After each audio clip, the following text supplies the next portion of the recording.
Aye. Alive. Good morning, all. Welcome to the joint meeting, O and M. Like to call the meeting to order. Approval of the minutes from last month's meeting. Bruno, Mr. Gary. All in favor? Aye. Opposed? Passed.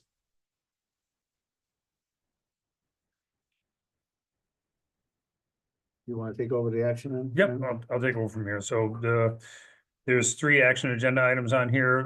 They are all miscellaneous resolutions to reimburse the village for the attendance for the month of June. Number 2 is for the month of August, and number 3 is for the month of September. Normally, you know that I don't have to bring these through committee because my authority allows me up to $2,500 approval, but these are all over that $2,500, so we had to bring them through committee. Okay, we'll do all 3 at the same time. If you'd like. Mr. Gary, you all right with that? Oh, okay, motion, That's Mr. Gary, Mr. Bruno. All in favor? Aye. Aye. Opposed? Passed. All wood. So the next item I have, well, I have a very quick one, and I'm sure I think Supervisor Marino and Mayor Perry will say something too, but I just received a letter from Mayor Blaze, our ex-mayor, Robert Blaze, that it's his intention to leave his position as the Director of Special Events December 31st of this year. I can only say from my perspective, it's been a pleasure working with the mayor for a very long time, the last 17 years here. So he will truly be missed, and especially for what he has done for Charles Arwood Park. I agree with that. I've worked with him for 19 years plus before I was on board here. He's going to be missed. He knows what to do and how to get it done. So we should, Echo your sentiment. He's not getting away that easy though. yeah, could we, Keep him on as a we consultant. do it like a letter of appreciation or something to him? sure. We'll sign it and get it over to him. Yep. Not that he has any more walls for his flags, but. He's run out of walls. He's used his garage now. But, I think he might end up as Citizen of the Year, at my druthers, so. Yeah, he's done a great job. All right. So the next item we have on there is from the approval of this committee, we went out and worked with a consultant to provide us some conceptual plans regarding the playground at the Charles Arwood Park.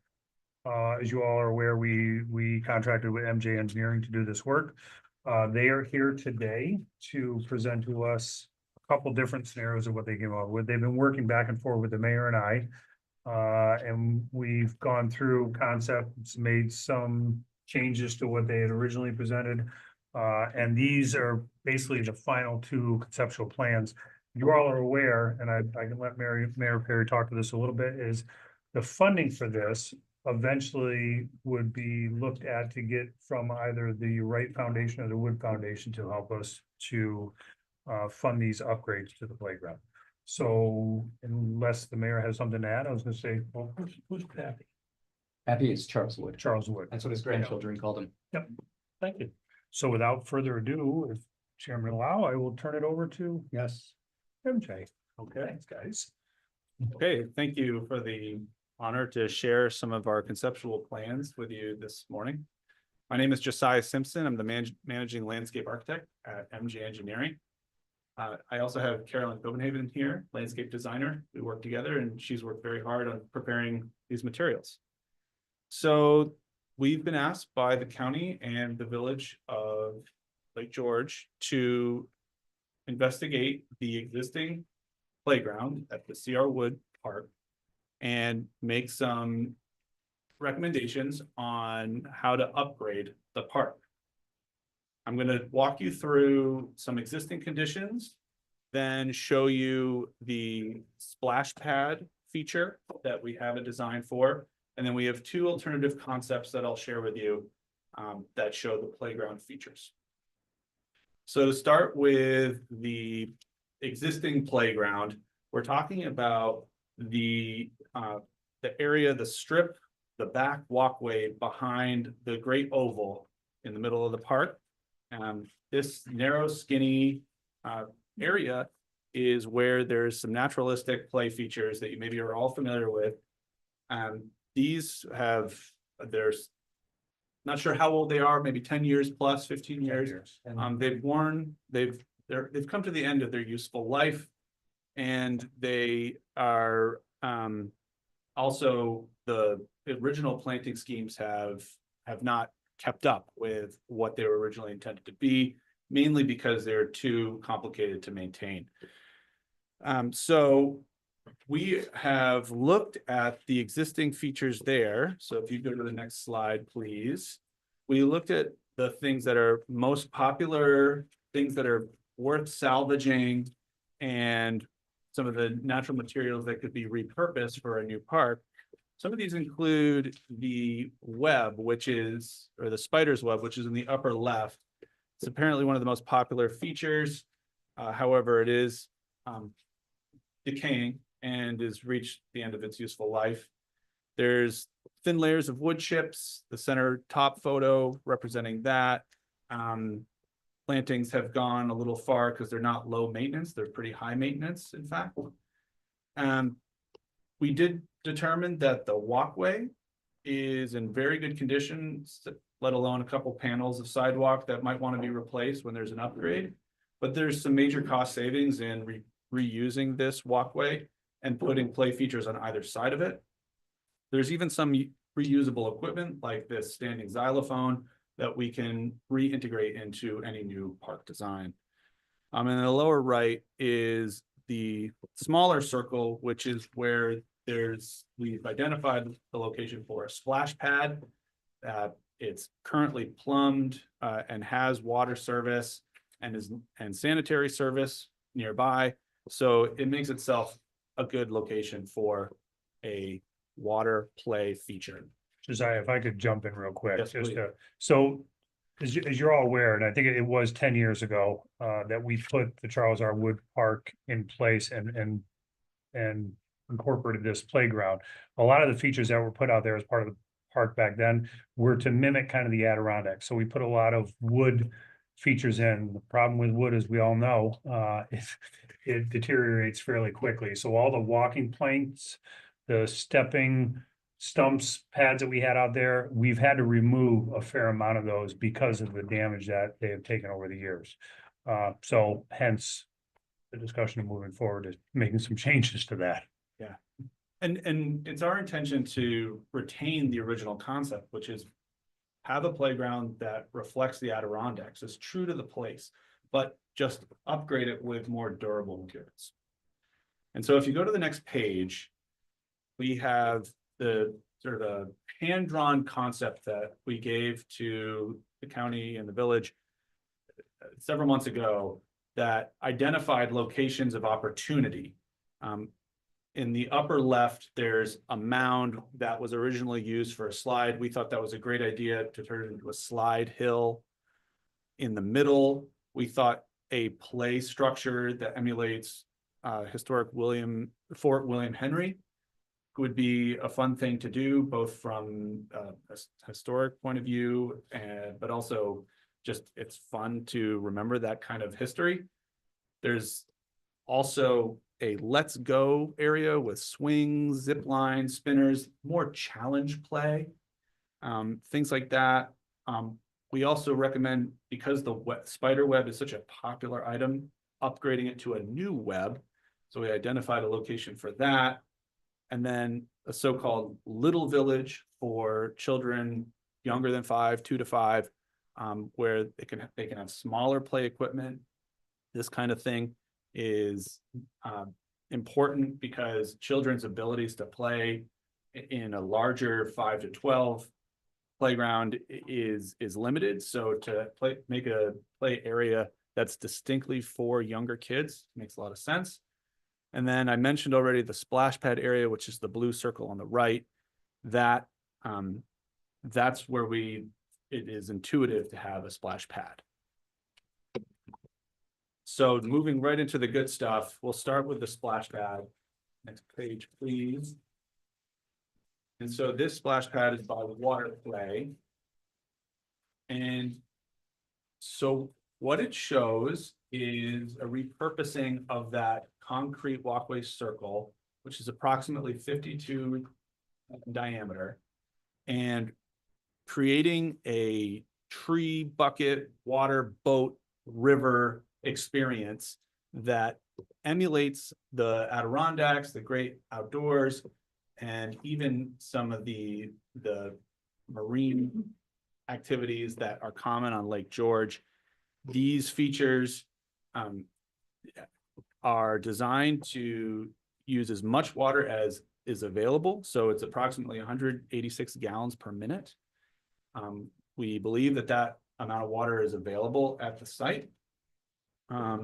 This is all ages. It's more designed for kids around 7, but we've been told by our sub-consultant that even smaller kids can use it, particularly under the trees that drip water, and also, of course, enjoy the creative play that comes with the boat and such. So what you're looking at are rocks. They are fake rocks, but they are also water features that have ground jets.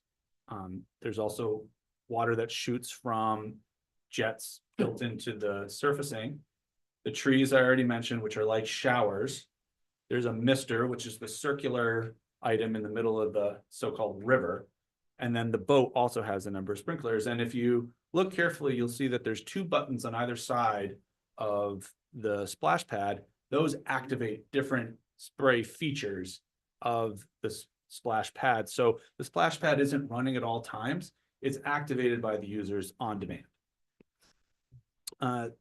There is 2 options for surfacing. What's shown in the rendering is something called Life Floor. It's a softer, impervious material that can be colored. And so that gives the dramatic effect of sort of the hills and the river. But you could also use concrete. And the concrete would be a little less expensive.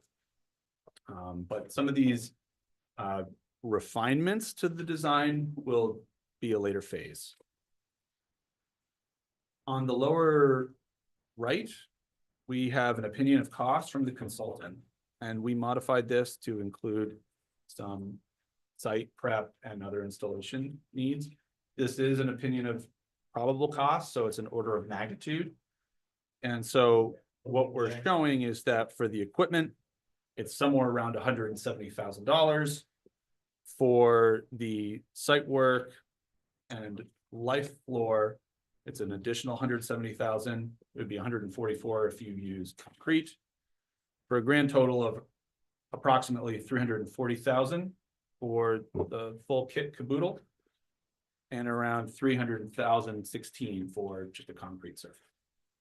So we can touch more on opinions of cost later. I just wanted to carry you through to the next part of this presentation, which focuses on the playground features. So please go to the next page.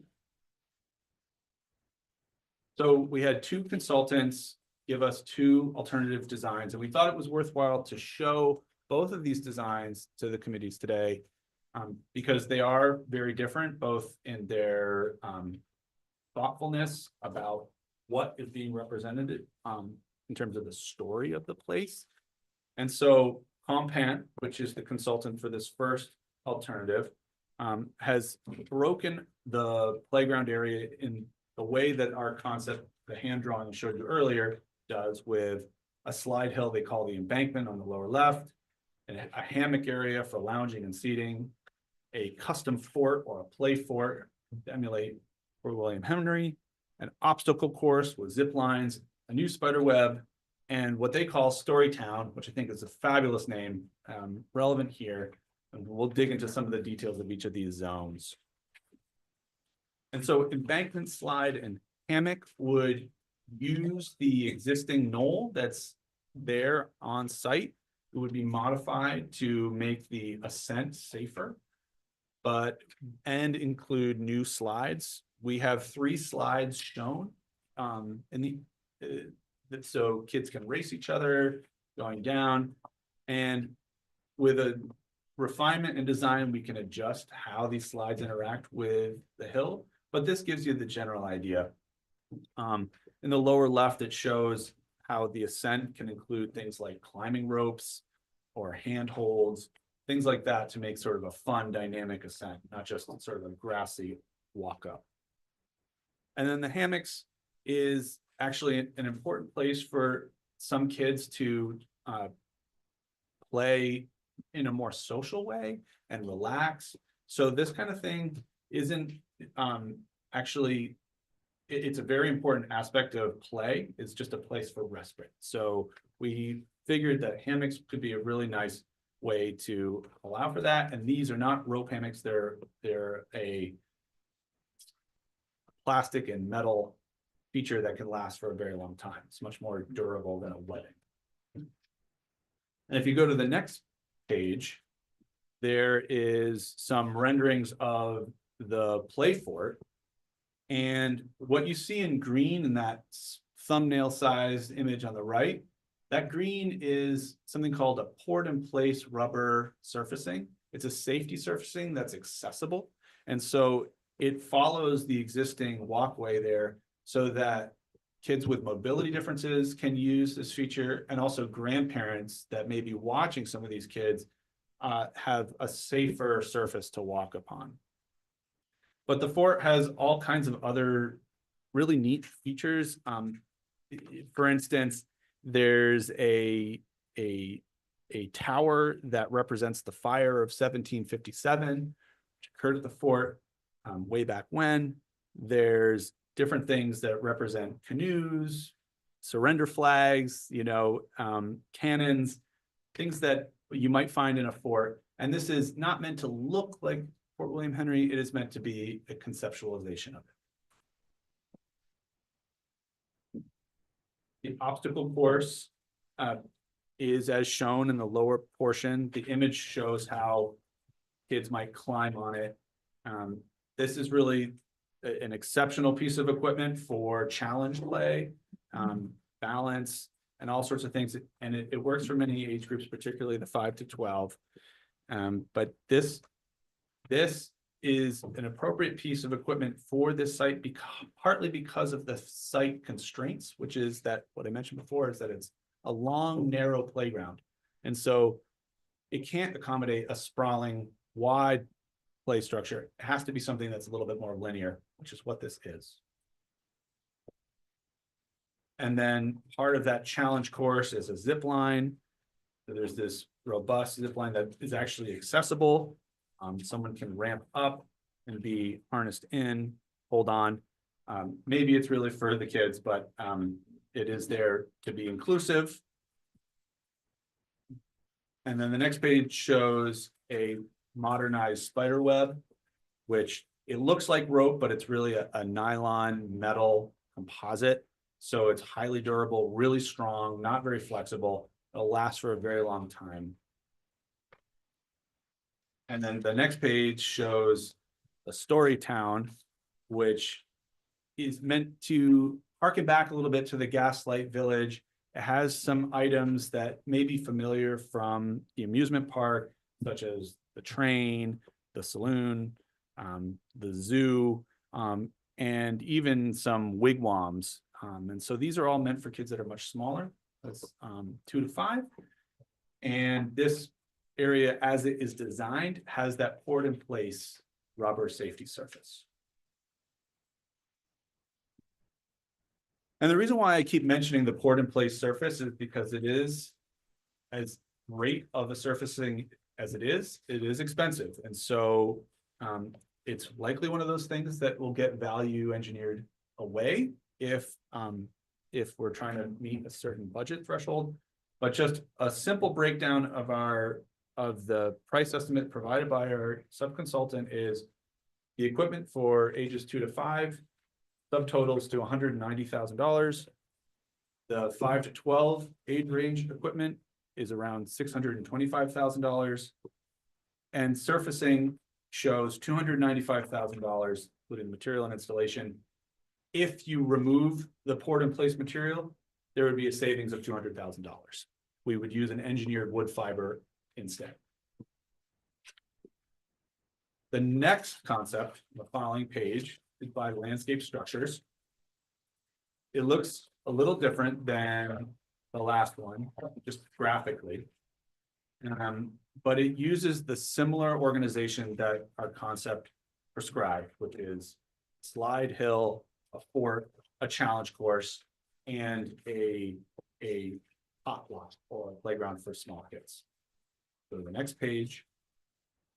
It shows a slide hill. Now, please excuse the illustration made by the artist. It's not, this doesn't exactly reflect the slide hill that's there, but it does show the type of equipment that could be used, like these rope stairs, some bars to help you climb up, and then 2 parallel slides to slide down.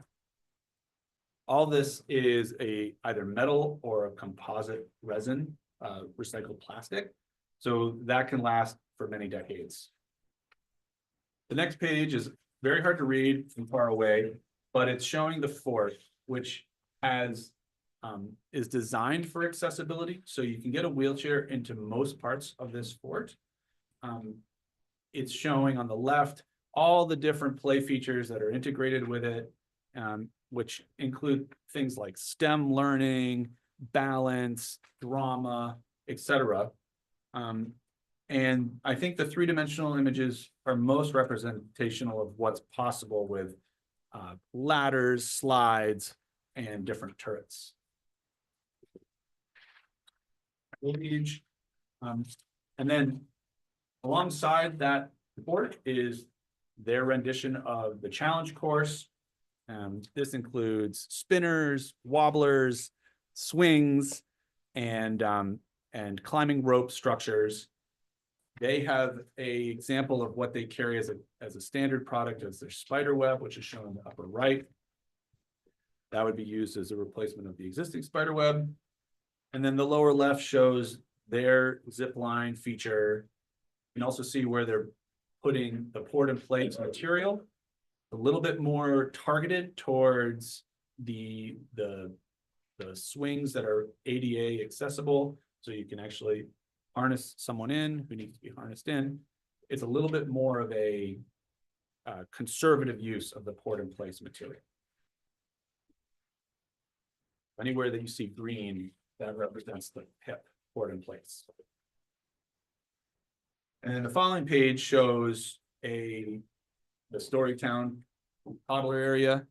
It's really more of a village scene with the house, the wigwam, and some toddler swings there. And again, that port and plate is in the high traction areas, like under a swing or at the bottom of a slide, or where the kids might crawl around in the wigwam. And so following page then has the price breakdown. We have the 2 to 5 age equipment at $63,000. The 5 to 12 age range equipment at around $500,000. And then the surfacing was $165,000. And of course, that surfacing number can come down a little bit.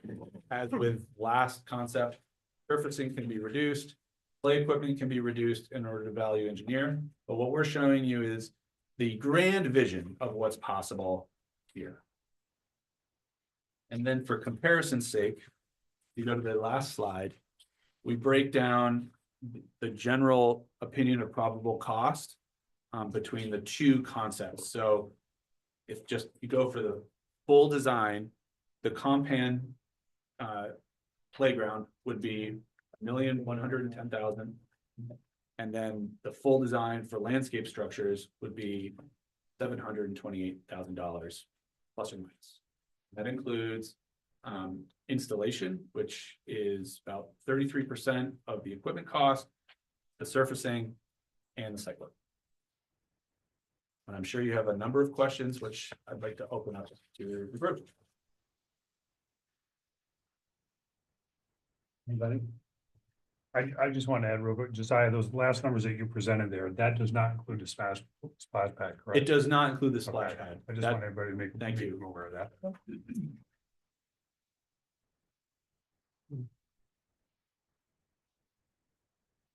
Gary, you got any questions?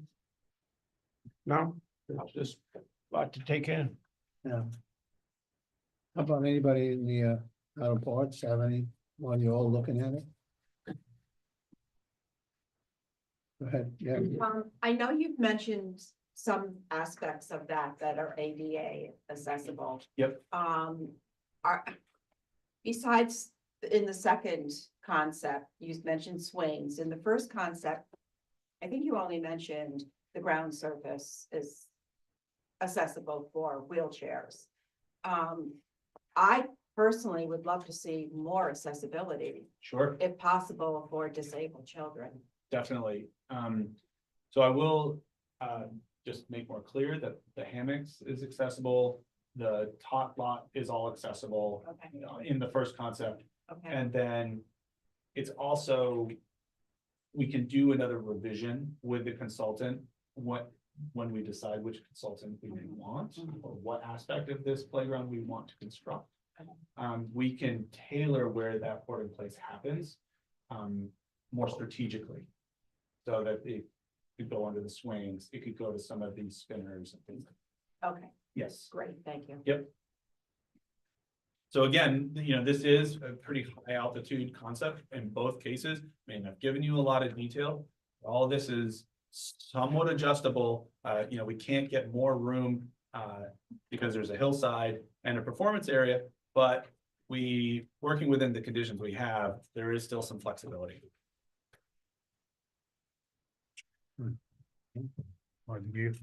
Dave, you had something? Strainer, Mr. Strainer, go ahead. So how much is that splash pad, and is that with that little boat in the middle, does that count?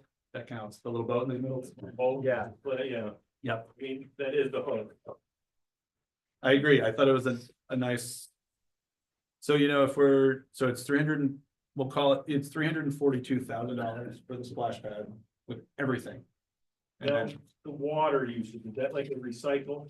it's not recycled because it sounds like there's capacity in the water system to have it be single use. Also, the equipment and infrastructure for a recycling system is very high. Where's that water going? So Sewer after system? it's going to the sanitary, yes. Whoa, what did you say, like 180 gallons? It's 186 gallons per minute That's when an it's awful turned lot. on. 684,000 gallons a week. Assuming, but if If it's it was running all If the it was time. running all the No, time. it's running 8 hours a day. Wow, Oh, if it's running Yeah, 8 hours a day times 7. and does your system, Ray, have that capacity? Oh, absolutely. We have a huge water line there. We had capacity Not for water the, line, sewer line, oh, the sewer is. because as we've gone through economic development here, we've seen that, we're lacking in sewer capacity in this area to do projects. And now the private haulers aren't having any place that they can get into to, dump their sewage until later in the day. So, you know, I was told that there wasn't, and Jimmy might be the one that could answer that. We were told that there wasn't enough capacity in the city or in Lake George. Well, you're talking about two different issues, but the way that private septic is received is not just a function of capacity, it's a function of them having to reconfigure their system to be able to receive it and treat it. Right. But I think it is a fair question to ask about capacity in general, about, you know, what are the options? And, you know, essentially what you're doing is giving some amount of your capacity away to this, and you should evaluate that like you would on any other project.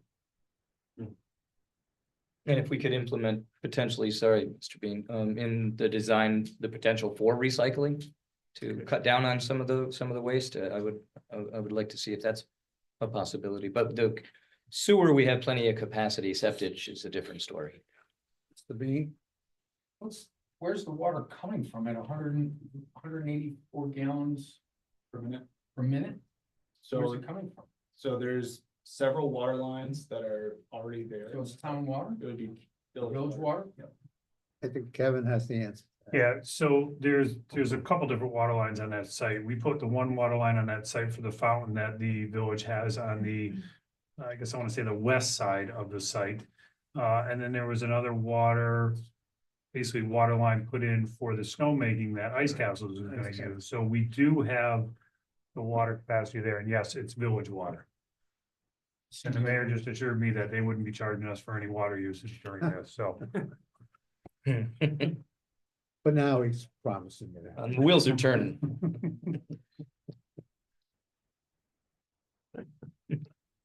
So Kevin? so all the equipment that you guys have proposed from both the sub-consultant that you were using.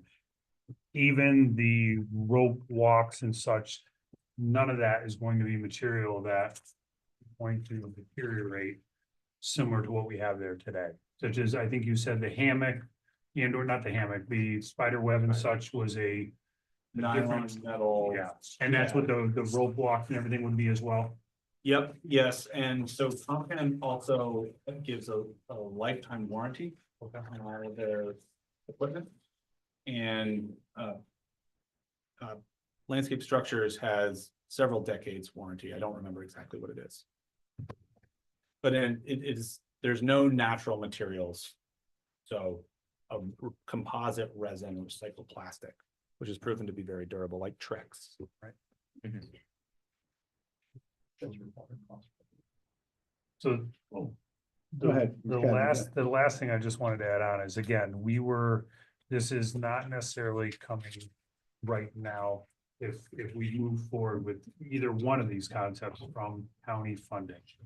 The mayor is going to start working with, we needed something to give them, but the mayor is gonna start working with the Wright Foundation and or the Wood Foundation to see if they will grant us funding to do this. The mayor and I have certainly talked that if my staff isn't busy doing other things, there's certainly a lot of tear down demolition of existing playground there that we can certainly assist with that will cut down on some of those costs.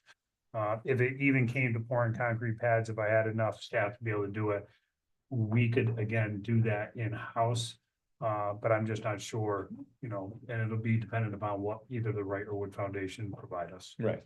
I needed this to get Yeah. to them, It's a so, starting point. yeah, just something to jump off of.